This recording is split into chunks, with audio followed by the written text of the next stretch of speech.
ಆಮೇಲೆ ಸುರೇಶ್ ಕುಮಾರ್ ಇನ್ನೊಂದು ಮಾತು ಹೇಳಿದ್ರು, ಸಮೂಹ ಸನ್ನಿ ಅಲ್ಲ, ಸಮೂಹ ಸನ್ನಿ, ಇಂಗ್ಲಿಷ್ನಲ್ಲಿ ಅದಕ್ಕೆ ಮಾಸ್ ಹಿಸ್ಟೀರಿಯಾ ಅಂತ ಕರೀತಾರೆ.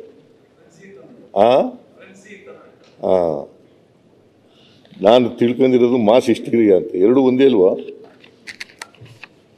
ನನಗಿಂತ ಸ್ವಲ್ಪ ಇಂಗ್ಲಿಷ್ನಲ್ಲಿ ಚೆನ್ನಾಗಿ ಗೊತ್ತಿದೆ ಅವರಿಗೆ.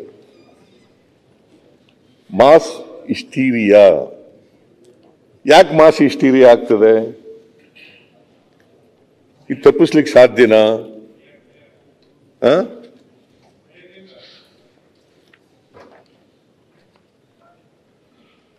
ಇದಕ್ಕೆ ತಪ್ಪಿಸ್ಬೇಕಾದ್ರೆ ಚಿಕಿತ್ಸೆಗಳೇನು?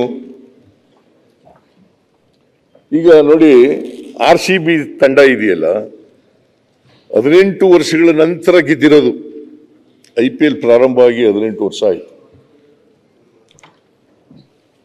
18 ವರ್ಷಗಳ ನಂತರ ಗೆದ್ದಿದೆ.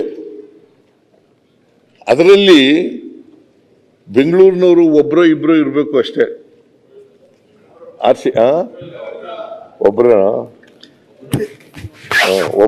ಒಬ್ರಿದ್ರು. ಅವ್ರು ಯಾರೋ ಅವರು ರಣಜಿ ಟ್ರೋಫಿ ಅಧ್ಯಕ್ಷರಾಗಿ ಕ್ಯಾಪ್ಟನ್ ಆಗಿದ್ರಲ್ಲ, ಗೊತ್ತಿಲ್ವಾ? ನಿಂಗೇನು ಗೊತ್ತಿಲ್ಲ, ಕ್ರಿಕೆಟ್ ಗೊತ್ತಿಲ್ಲ ಚಿದ್ರಪ್ಪ.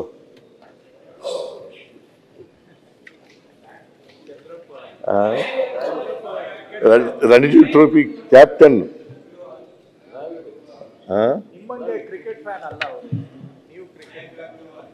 ಕ್ರಿಕೆಟ್ ಫಾಲೋಯರ್ ನಾನು ಅಷ್ಟೇ, ಫ್ಯಾನ್ ಅಲ್ಲ. ನನಗೆ ಕ್ರಿಕೆಟ್ ಫ್ಯಾನ್ ಆಗಿಬಿಟ್ರೆ ಏನಾಗ್ಬಿಡ್ತದೆ,